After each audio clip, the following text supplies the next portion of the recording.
At 12:47 p.m. on March 14, 1944, Corporal James Jimmy Kelleher pressed his eye to the scope of his Springfield M1903 at a German observation post 480 yards across the Rapido River Valley. The target stood in what should have been perfect cover, a reinforced concrete bunker with firing slits offset from any direct line of sight. Allied snipers had tried for 3 weeks to suppress that position. 17 men had died attempting frontal assaults. The German observer remained untouchable, directing artillery that killed 8 Americans every day. In the next 4 minutes, Kelleher would fire a single shot through a structural gap no wider than a playing card, eliminating a target that Army doctrine said was impossible to hit. Within 6 weeks, his technique would spread to every Allied sniper division in Italy, credited with neutralizing 127 fortified positions and saving an estimated 340 lives. This is the story of how a Boston pool hall hustler rewrote sniper doctrine using geometry that West Point instructors had never considered. James Kelleher grew up in Charlestown, Massachusetts, in a 3-room tenement that smelled like boiled cabbage and motor oil. His father worked the Charlestown Navy Yard docks, loading munitions 16 hours a day for Depression wages. Jimmy spent his childhood in Murphy's Pool Hall on Main Street, not because he was looking for trouble, but because he had a gift. While other kids played stickball, 12-year-old Jimmy was calculating deflection angles off cushions, sinking impossible combination shots that shouldn't work according to straight-line physics. The owner, Frank Murphy, noticed the kid could see trajectories nobody else saw. "You think in ricochets," Frank told him once. "Most people see the ball and the pocket. You see everything the ball could hit between here and there." Jimmy never finished high school, dropped out at 16 to work his father's shift when the old man's back gave out. By 1942, he was running a rigging crew, reading engineering blueprints for crane operations, calculating load-bearing angles for ship repairs. When Pearl Harbor happened, he enlisted the next morning. The recruiter saw crane operator on his application and sent him to Fort Benning for infantry training. The rifle range changed everything. Kelleher qualified expert marksman with scores that made the instructors check for cheating. But what caught their attention wasn't his accuracy. It was his unorthodox shooting positions. While other recruits fired from prone, kneeling, standing, Kelleher would find strange angles, shooting around barriers, under obstacles, off reflective surfaces. He'd position just so. "Kid shoots like he's playing geometry instead of war," one sergeant noted in his file. They made him a sniper, shipped him to North Africa, then Sicily, then up the Italian mainland with the 36th Infantry Division. By March 1944, Kelleher had 19 confirmed kills. Standard work, nothing remarkable. He followed doctrine: find elevated position, establish range, compensate for wind, squeeze trigger. The Germans died. The war continued. Then came the Rapido River Valley. The Gustav Line fortifications represented 18 months of German engineering genius. Every bunker, every pillbox, every observation post had been designed by men who understood that concrete and positioning beat firepower. The Allies threw artillery at these positions for weeks. High explosive rounds created impressive craters. The Germans stayed underground, emerged after bombardments ended, resumed killing. Monte Cassino dominated the valley. German observers watched every American movement, called down artillery with surgical precision.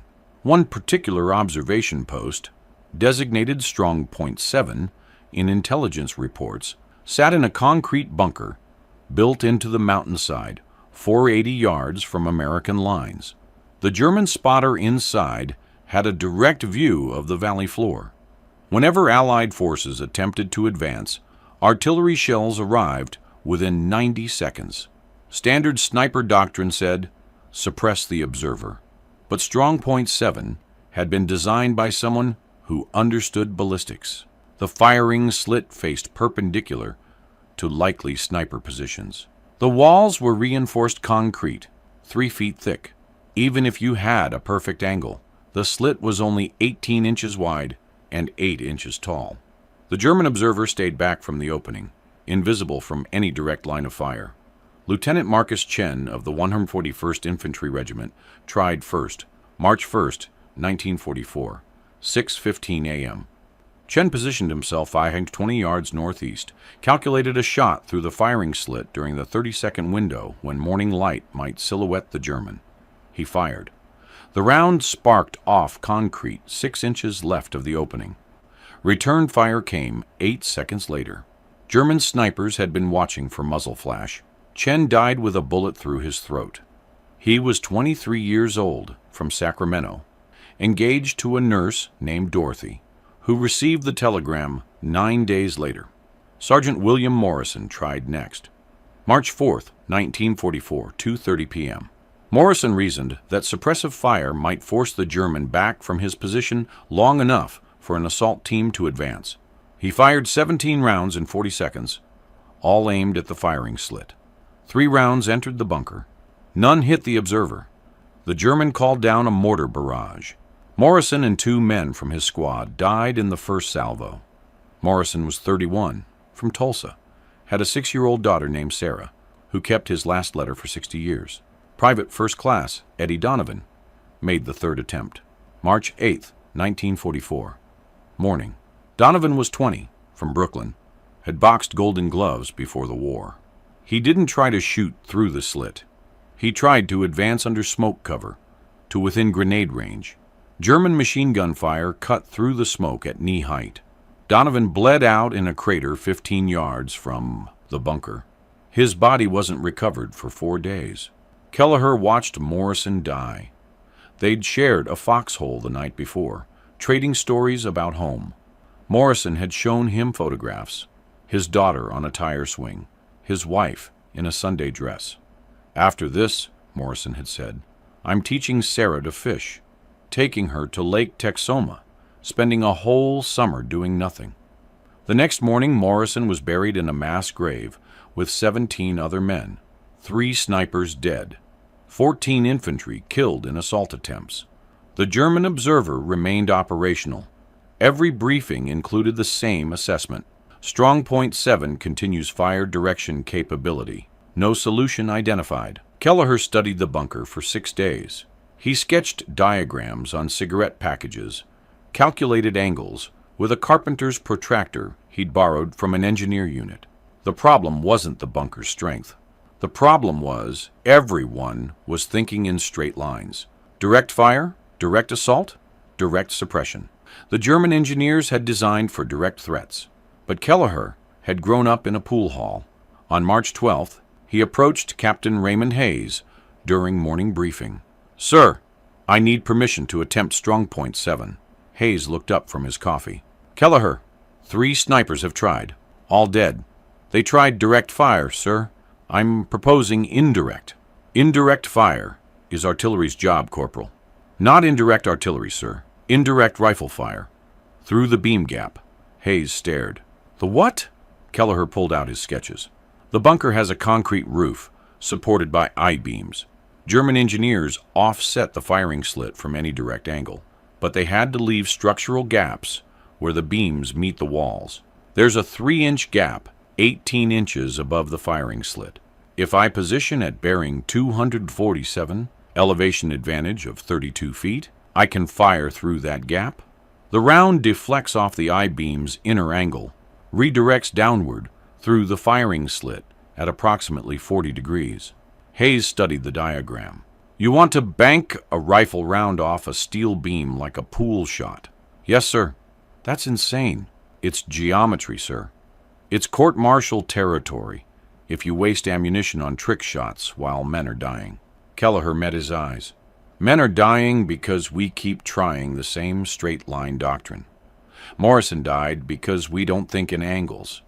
Chen died because we're predictable. Donovan died because we're out of ideas. Hayes was quiet for 30 seconds. Finally, you get 1 shot, Corporal. 1. If you miss, you're back on standard patrol. If you hit, we'll talk. If you get killed trying, I'll write your mother a letter explaining you died attempting something that shouldn't work." "Understood, sir." Hayes turned back to his maps. Dismissed. Kelleher spent that night calculating. The beam gap was 3 inches wide.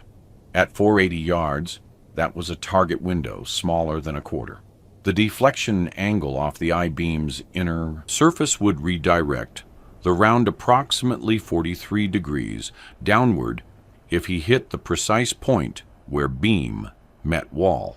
The German observer would be standing roughly 6 feet back from the firing slit, standard doctrine for protected observation. A round entering at 43 degrees downward would strike him center mass if everything worked perfectly. If the wind in the valley shifted every 8 minutes, temperature differential between day and night was 30 degrees, affecting air density. The M193 Springfield was accurate to 800 yards under ideal conditions, but this wasn't ideal. This was attempting to thread a needle from 5 football fields away, then bank that needle off steel at precisely the right angle to kill a man he couldn't see. March 14th, 1944, 11:15 a.m. Kelleher moved into position. He'd chosen a shattered farmhouse 480 yards from Strong Point 7 at bearing 247 degrees, exactly as calculated. The position gave him elevation advantage, 34 feet above the bunker, close enough to his calculation. He cleared debris from a second-floor window, created a small opening in the rubble, positioned himself prone. The smell hit first. Aviation fuel from a burned-out truck nearby, mixed with the sweet, rotten odor of week-old corpses in no man's land. The stone floor was cold against his chest, despite the afternoon sun. His hands smelled like gun oil and the eggs he'd eaten for breakfast. He settled the rifle stock against his shoulder. Through the scope, the bunker filled his vision. The firing slit was visible, a dark rectangle against gray concrete. Above it, barely perceptible, the beam gap, 3 inches of shadow where structural steel met wall. His first problem, the gap wasn't perfectly horizontal. The I-beam had been installed with a slight upward angle on the left side, perhaps 2 degrees. That would affect the deflection. He adjusted his aim 0.6 inches to the right, compensating for where the beam's angle would redirect the round. Second problem, he couldn't see the German observer, couldn't confirm position, couldn't verify the geometry would work even if he hit the beam perfectly. This entire plan was theoretical. Morrison had died on certainties. Kelleher was betting lives on trigonometry, calculated with a borrowed protractor. His thumb hurt. He'd cut it that morning on a C ration can, and the wound kept catching on the rifle's stock. Sweat ran down his forehead despite the cold. The scope's eye relief was slightly off, creating a shadow ring that made precision aiming harder. Kelleher chambered around. The bolt's metallic click seemed impossibly loud. Somewhere across the valley, German soldiers were eating lunch, writing letters home, cleaning weapons. One of them stood in that bunker, watching the valley floor, waiting to call down death on the next American advance. The moral calculus was simple. If this worked, that German died. If it didn't, more Americans would die trying the same failed approaches. Kelleher had been raised Catholic. He'd made confession before deployment, had been assured that killing in war wasn't murder. But lying here, about to attempt an execution based on pool hall geometry, the theological certainty felt thin. Morrison's daughter would never learn to fish with her father.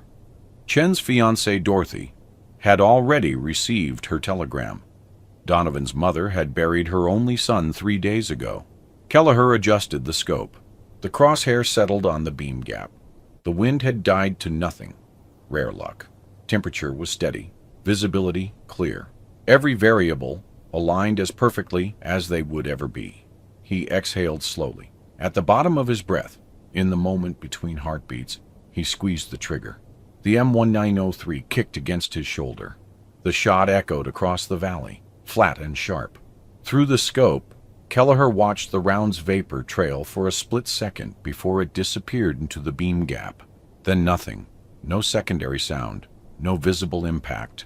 No way to confirm whether the round had deflected as calculated or simply buried itself in concrete.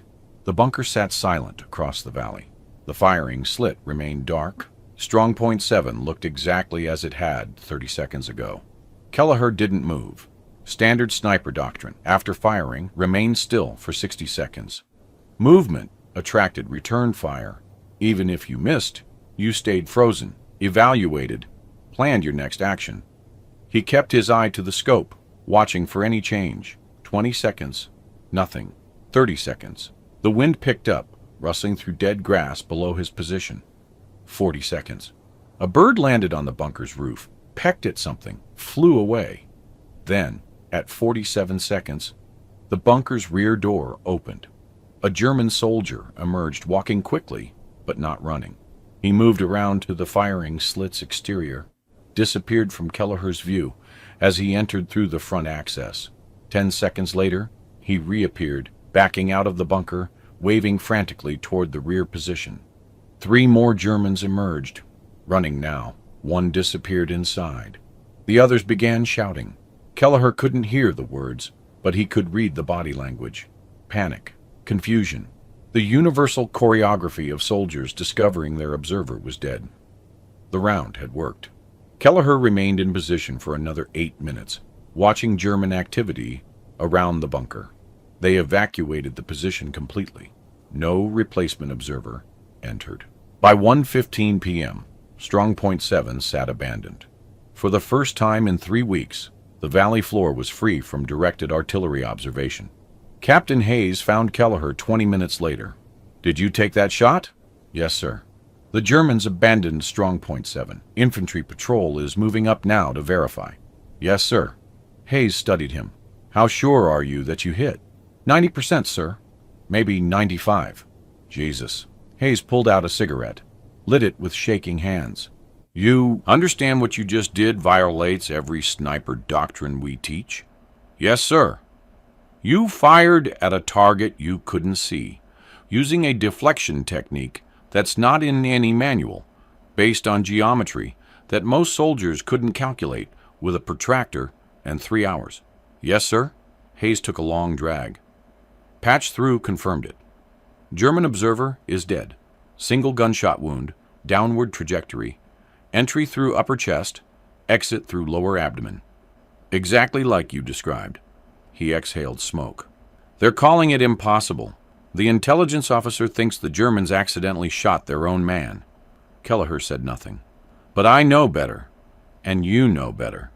Hayes flicked ash. "I'm not writing this up, Corporal. If I document what you just did, some general is going to order every sniper in Italy to start attempting trick shots. 99% of them will fail. Good men will die trying to replicate something that shouldn't work." "Understood, sir." But Hayes met his eyes. "If someone asks you how you did it, you tell them. If another sniper wants to learn, you teach them.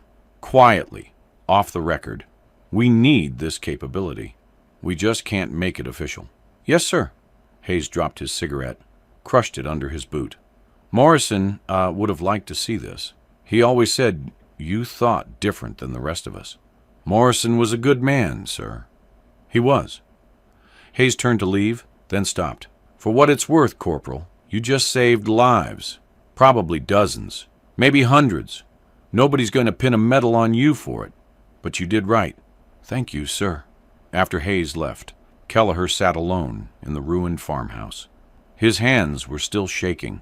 The adrenaline was wearing off, leaving behind exhaustion and something else, a hollow feeling that might have been grief or might have been relief or might have been the simple recognition that he'd just proven that everything the Army taught about direct fire was incomplete. Morrison was still dead. Chen was still dead. Donovan was still dead. But maybe the next observer position wouldn't cost 3 lives to neutralize. That evening, a corporal from Baker Company found Kelleher in the chow line. "Heard you took out Strong Point 7. Word travels fast." "How'd you do it?" Kelleher hesitated.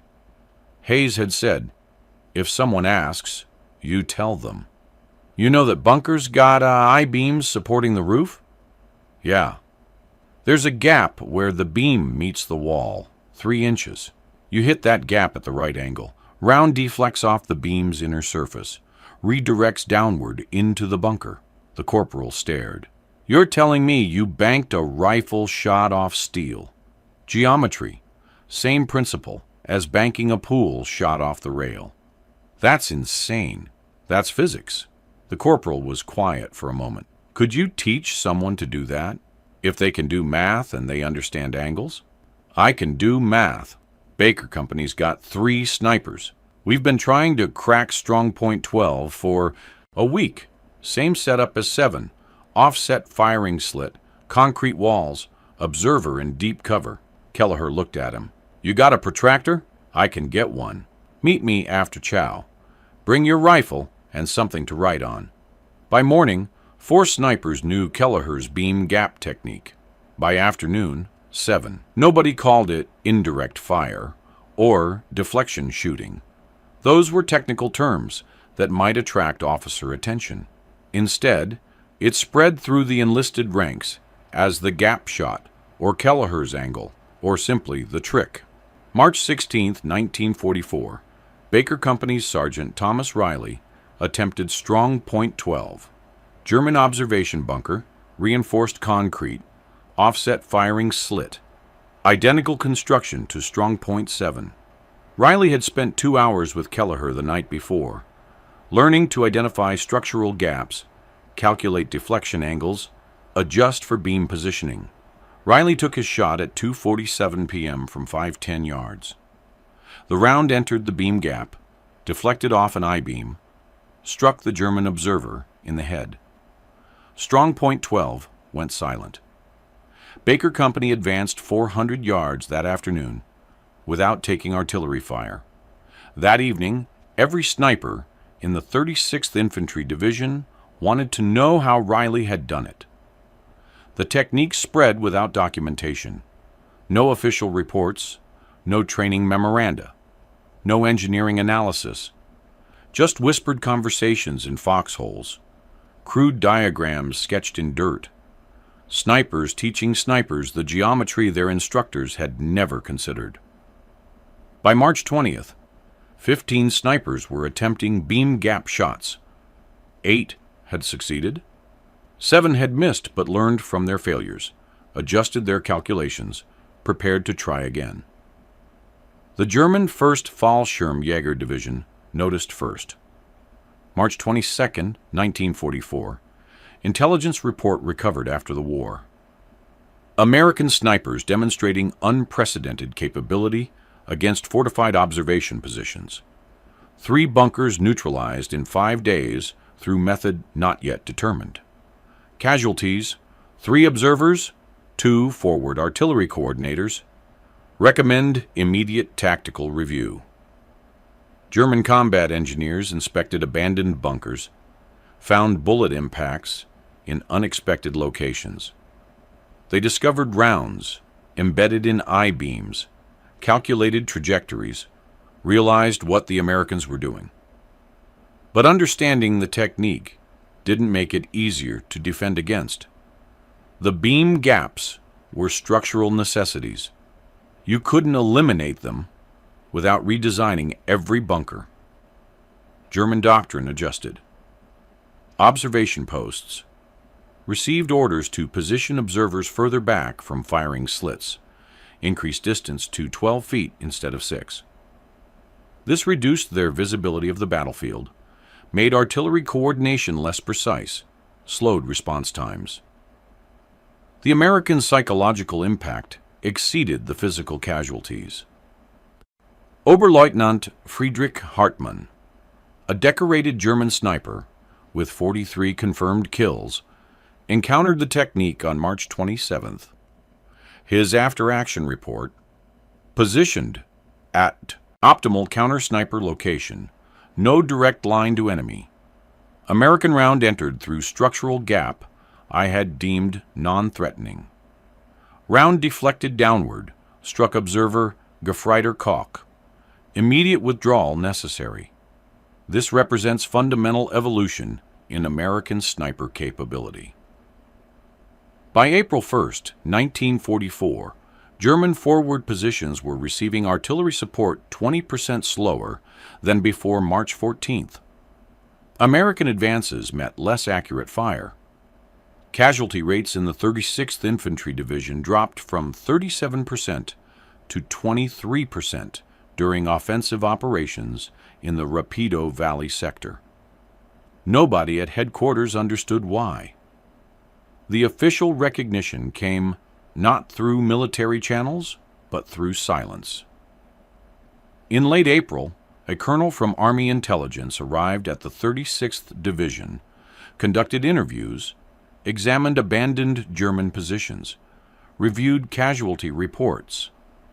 He filed a classified assessment that noted significant improvement in counter-observation capabilities, but attributed this to enhanced sniper training and improved intelligence on enemy fortification patterns.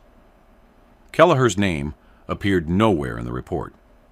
By May 1944, the technique had spread to the British Eighth Army. A British sniper named Geoffrey Morrison, no relation to William Morrison, neutralized a German observation post near Monte Cassino using beam gap deflection. When his commanding officer asked how he'd learned the technique, Morrison said, "Yank Corporal showed me at a supply depot. Didn't catch his name." The technique spread to France after D-Day. American snipers in Normandy used it against German pillboxes built into the bocage hedgerows. Nobody tracked success rates. Nobody documented methodology.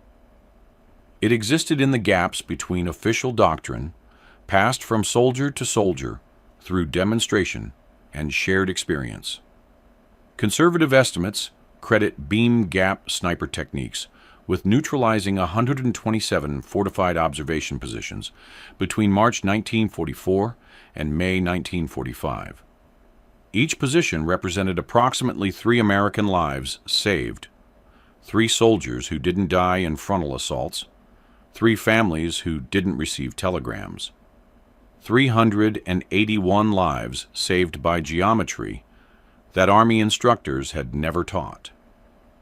In June 1944, the Army War College received an anonymous technical paper titled Structural Deflection in Counter-Fortification Sniper Operations.